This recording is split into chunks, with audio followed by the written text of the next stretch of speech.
உனது மரியாதை யாரை எதற்கு வந்தீர்கள்? எதற்கு வந்தீர்கள்?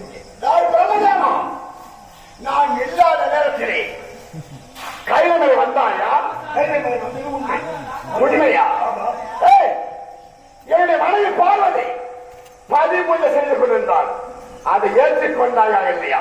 ஒரு பொருளை தேடி வந்து அயல்வாக இருந்தது அமர்ந்து விட்டு கடவுளே கடவுள் என்றும் மற்றவர்களே கடவுள் என்றும் பாடாமல் பதிமூன்று செய்து ஒரு மனைவி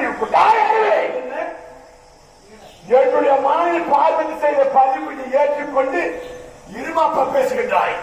நாளை விடமாட்டேன் உன்னை. என்ன செய்ய போய் தெரியுமா? நான் எப்படிப்பட்டவன் தெரியுமா? இதோ பார், கரத்திலே சூறாயுத வாதாடி கொண்டிருக்கின்றேன். இந்த உலக மக்களை நான் படிக்க போய் அதிலும் நீ சொன்னா நான் இருப்பது இமயமலை. இமயமலை அது சாதாரண ஒரு மண்மலை. நான் வீட்டில் இருக்கக்கூடிய மலையை பார்த்தேன். அதோ தங்கமலை. அதை காட்சி பிரம்மதேவா, நான் ஏறக்கூடியது விசேட வாகனம். அது ஏறுடைய குழப்பா என்பதால் தரையில் நடக்கக்கூடியது என்னுடைய வாகனம். அந்த வாகனம் உயரத்திலே பரிந்துரைக்கக்கூடிய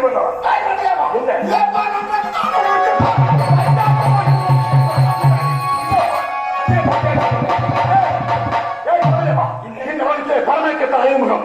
4 நேரங்கள் உனக்கு பெயர் 4 முகத்தவரையவன். உனக்கு எப்படி ஐந்தாவது முகம் ஆண்டவராக இருக்கப்பட்டு தங்களுக்கு தெரியாததா? 5 முகம் எனக்கு இருந்தால் உனக்கு என்ன கஷ்டமா? உனக்கு இருக்கக்கூடிய 4 முகம்